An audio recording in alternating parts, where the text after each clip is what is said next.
All right, everybody. Another stinker out at Oracle. Giants, what can we say about the Giants right now? Man, they stink. They look like a freaking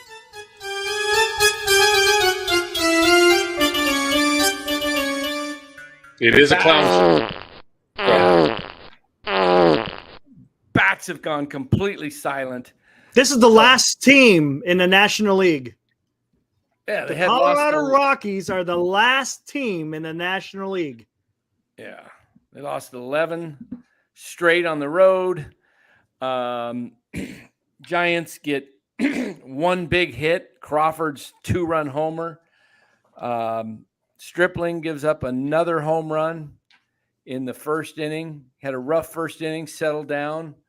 The wind was kind of blowing out tonight early on, so it looked like it probably caught up in the wind and carried a little bit, and just over the outstretched arms of Matos. Had Matos got there maybe a split second earlier to the fence, he might have been able to time the jump and pull it back, but it got out of the park, and the Giants were flat until Crawford hit a 2-run homer, and that was it. They were never to be heard from again.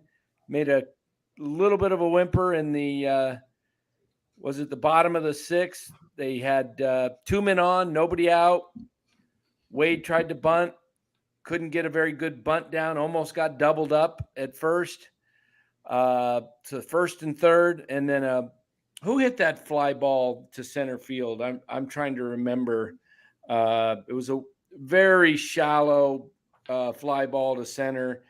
They sent Slater, and he was out. Like if you remember JT Snow in the last game against the Florida Marlins in 2003, he was out from me to you, and I'm in Arizona, and you're in California. Okay, that's how bad. He had a piano on his back. Yeah.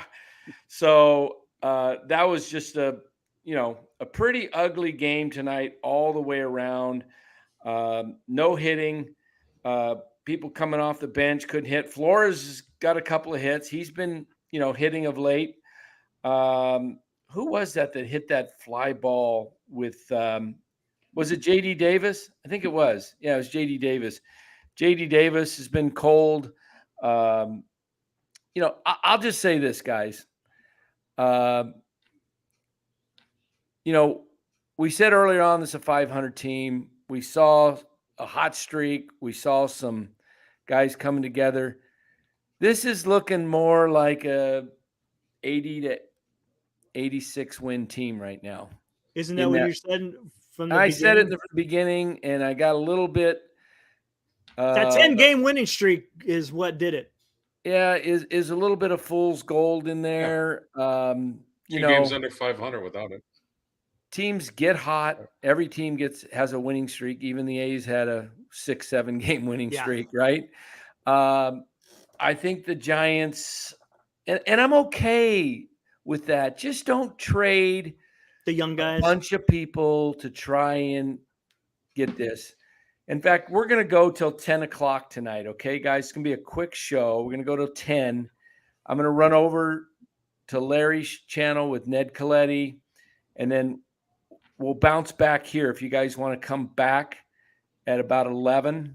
I'm going to see if we can pull Ned over and finish up over here at 11, and we'll put out another live, we'll put out another link. But we're going to have some good stuff over there tonight. That's going to be some topics that are already at hand to talk about, and it's going to focus on the Giants, Dodgers, and the National League West, and where Ned really thinks that's going. And maybe we'll have some counter back and stuff. We'll see where it goes. But right now, I'm a little irritated that this team is going back to boring baseball. Yep. Sometimes, Los, from playing, when your team's not hitting, You It's gotta contagious. you either gotta mix up the lineup, change the lineup, do Yeah. something, or start playing more aggressive and start trying to steal. Even if you get thrown out, you gotta do something Make other things than happen. sitting on first base, Right. waiting for an inning to take place that just doesn't happen. They look like a tired team that needs to get to the break in the Yeah. worst way. Guys that were expected to platoon maybe a little are playing every day and they're a little worn down.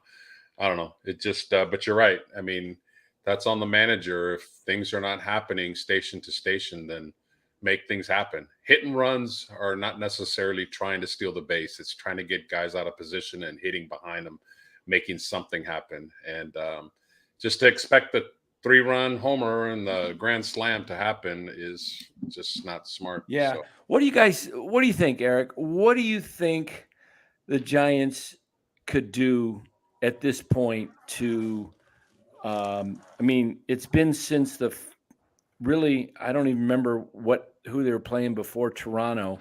They were at home before they left for Toronto. Who was that? Right. Who was it that they played?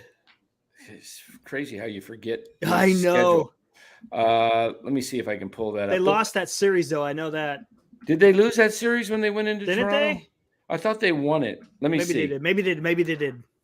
Yeah, they played Arizona and they won That's what 2 it out of was. 3, but Yeah, they lost that's the what it was. last game 5-2. Okay, so it started there. They stopped hitting. It was Well, here you were asking here, Dan, and to Los's point, it's hard to put on a hit and run when a team has been basically brainwashed and hitting that long ball, and on top of that, no one's hitting a long ball now. You got Jock Peterson, who's not doing nothing. You got Conforto, who's now batting in the 220s. I mean, there's nothing happening in the lineup. It's pitiful. Yeah. Flores had a good game because they went up against the lefty. I mean, but Slater didn't do nothing against the lefty. JD Davis, did he have one hit or something? Bailey had one hit. no hits for Davis. No hit. And then Bailey had they had 5 hits today. I mean, they didn't strike out a lot, but they didn't do nothing. And I don't know. You thought you had something because they're here for a while. They're actually manufacturing some runs. They weren't always hitting the long ball. But now the long ball has dried up, and now they can't even manufacture runs. So you don't have either. And then now the bullpen again. I'm telling you, this bullpen's getting tired. You're starting to see it. You're starting to see the cracks. So I mean, there's gonna be more of that to come. It really is. They have played 11 games since the last game against Arizona before they went on the 6-game road trip. Mm-hmm. I just added it up. They've scored a combined 26 runs in those 11 games. That's an average of 2.36 runs. Not going to get it done. You're going to lose. You're lucky you won any of those games. I mean, how many games have they won in this? In that 11 games. Pull this back up. They probably only won like 3. Okay, they lost the last game to Arizona. They won 1 in Toronto. They won 1 in New York. That's 3, and they won 1 in Seattle. So they've won 4. Somehow they've won 4 games, and the game they won, they beat Toronto 3-0. Then they beat the Mets 5-4 on a Patrick Bailey 3-run homer in the 8th. They were, only at that point had 2 runs, and then they beat Seattle 2-0. So if their pitchers basically can't give up more than 1 run to win a game, maybe 2 tops. That's it. If they're scoring 2.36 average, so you look at the lineup and you say, where's the spark going to come from? I don't know. I'm at the point where it's like, screw the dang platoon with Sable and Slater. Just play Sable, because you know what? At least Sable, when he makes contact, he hits it hard, and he's healthy. And Slater can't run, so you're putting a guy out there that's at 80% maybe at tops. And so you saw it. Did he get thrown out because it was so shallow, and he wouldn't have scored because it was just too shallow for him to score, or was he running at 75% instead of just, all out? And, because when you got a hammy, you take off with a burst, that hammy's going to go again. So my guess is he was not going at 100%. Yeah. And you wonder. The Colorado starter had a 6.8 ERA coming into this game tonight. He did, Gombert? He did. Gosh. And they made him look really good. They're not squaring up balls. They did the same against they had the Mariners. Yeah. The Giants had a spark when Bailey, Schmidt, and Matos came up and were playing Robert, well and added energy, but let me tell you, now they've fallen off a little bit. Robert, yeah. Of course Robert's going to say that. They're in striking distance. But let me read to you guys something, okay? I want to give you a dose of reality tonight. I'm going to read you an article if I can find it. And I'm going to read this article to you. And you're going to, you know what? I'm going to have to look. I sent it to you, right, Eric? Yeah, you sure did. Okay, so I texted it, right? Correct. All right. Was it yesterday or the day before? Yeah, it was last night. Okay, so let me go back to my text here and pull it because I can't find it from. Well, we text a lot. Yeah. I'm going through the old. And another thing Robert said earlier, talking about all the veterans played like Crawford. Well, all the veterans are playing like Crawford. They're all hitting around 220, 230, and they ain't doing nothing. All right. So here it is. Wrong example to use there, buddy. All right. I'm gonna read this article from the San Francisco Chronicle from one of the most realistic Giants fans out there, Giants writers, Dave Tobner. Okay. The San Francisco Giants are going to be streaky. Enjoy the ride, Robert. This is called a red shirt year. Excuse me. You got it right. You had it right the first time. Okay. Oh man. Okay, Freudian slip there from me. Okay, but red shirt year. The Giants are still a 500 team at heart, but a much easier one for fans to stomach. Okay, here it is. Remember when the Giants won 10 in a row, Robert? That did happen, right? It wasn't just some fever dream we all concocted in a hive-minded state. Yes. Hold on here. I got to get these ads from jumping in front of the darn. Yes, it did happen. And for a few brief weeks, the Giants looked like they could be the cream of the crop in the National League. Since then, they've crashed back down to earth, including a 4-game losing streak over the holiday weekend. A 2-0 win over the Mariners on Wednesday night has stopped the bleeding, but they're out of a playoff spot as of this writing, which they are. The Phillies have surpassed them, the Marlins and the Dodgers, and it'll soon be the Arizona Diamondbacks when the Dodgers overtake them.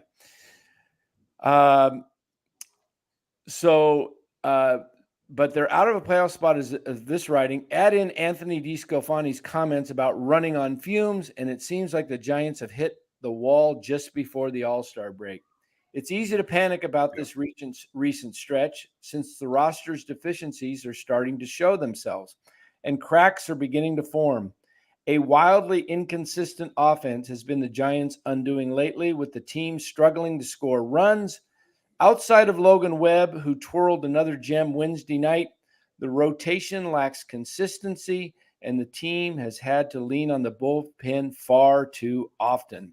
And in a rash of crippling injuries, and the Giants find themselves inside the eye of a perfect storm of crap. A manure. It all started when I went to that game and they lost their 10-game losing streak. It's all Carlos. So I apologize to everybody. It's my fault. Right. So it's tempting to wish for the front office to go all in at the trade deadline and add another bat and a starting pitcher in an effort to lock down one of the 3 wildcard spots. The Giants have proved they can hang with the best teams in the league. So why shouldn't they go for it? Well, it's not that simple. This is a flawed roster, one that's managed to stay in contention, but flawed nonetheless. Nonetheless, the Giants are a hitter or two and a starting pitcher or two short. Even if they can find one in a tight market, the prospect cost would be likely too high, considering where the Giants stand in their rebuild and in the grand scheme of things in the National League.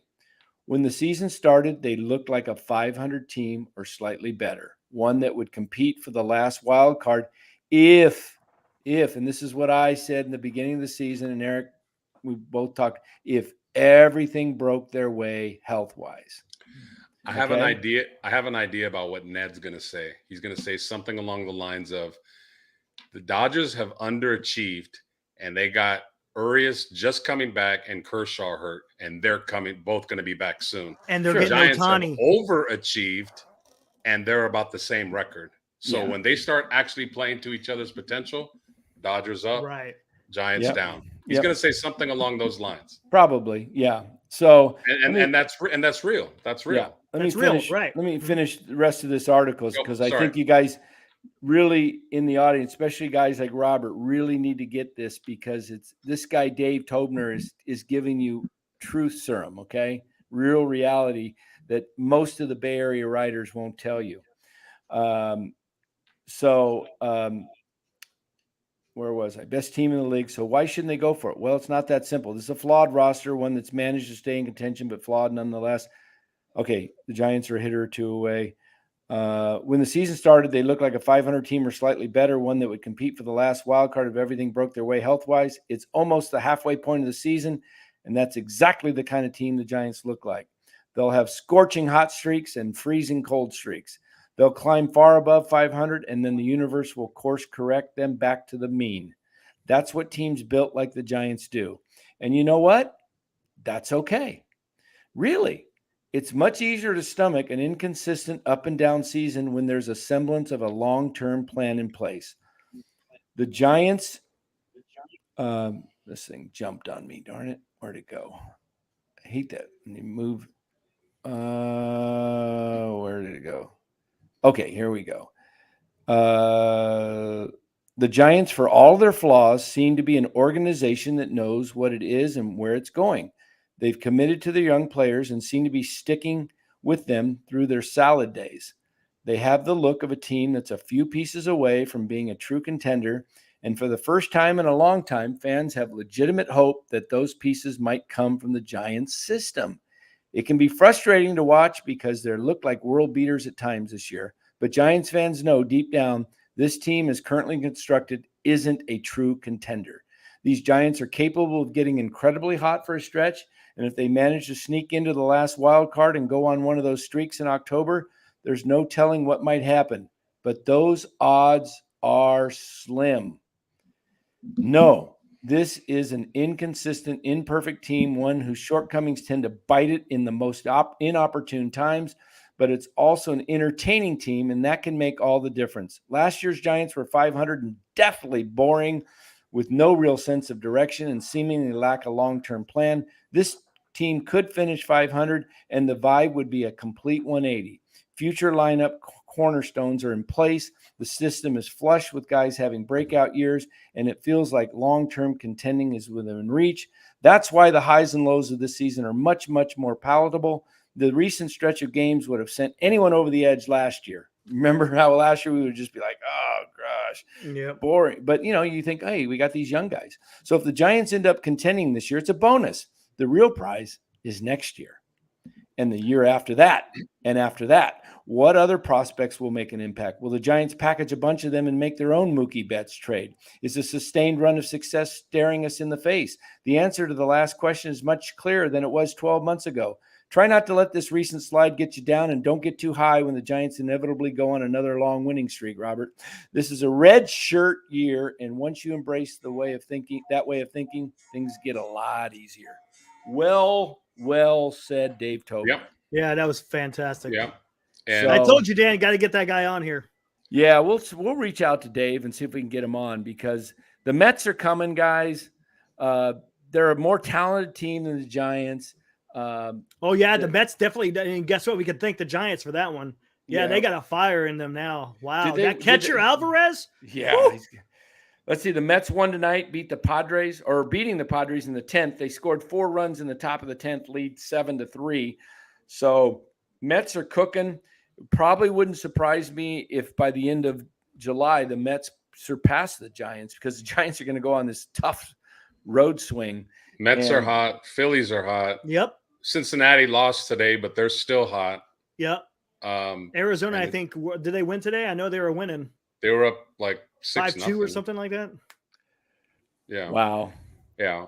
Well, hopefully, I mean, Farhan is probably not going to agree with that article, and that's what the concern is. Yeah. Is that he's going to think that this team is a contender. Exactly. And he's going to make probably a trade that's going to trade some prospects, and we all are hoping it's not our best prospects, but we don't know. Again, like I said earlier, we don't know which prospects are going to really do well at the major league level, and it looks what are you doing that for? Well, one thing I agree that this should be a redshirt year. Like this is 100%. the year to sell off and get some more young talent. Yeah, senior's been really saying that for a long build for time next as well. year. Yep, I agree. Yeah, if they can finish 500, that's not a bad year. I mean, we all kind of thought they were going to be that way, and they are more entertaining with the young talent. So, but like I said this the other night, when have the Giants sold? They hardly ever sell at the deadline. And they need to get rid of Conforto. Conforto, I mean, he'll probably opt in. Well, maybe not. I don't know. He's having such a bad year, but that's the guy they got to get rid of. Great. I'll be right with you. Yep. All right. Be right there. I'm going to send the crew over from the other channel, and then we'll come back. Yeah. All right. Say what? All right, guys. He's going to the other one. Oh, all right. We'll come back at 11. All right, guys. Yeah. Okay, guys. All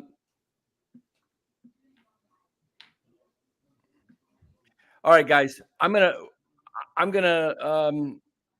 Did Los just step out? He just left. Yeah, he's gone. Okay.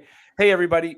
We're gonna run right over to Larry's channel right now. Ned Coletti's over there, and then Eric and I will come back at about 11 or 11:15. Are you good with that, Eric? For a while? Yeah, I'm good. Yeah, sure. Okay. So and maybe we'll bring Ned Coletti over. So everybody go over to Larry's channel right now. I'm going to be talking with Ned Coletti and Larry. New thumbnail. It'll either be 11 or 11:15. All right. We'll talk to you guys later. Have a good one.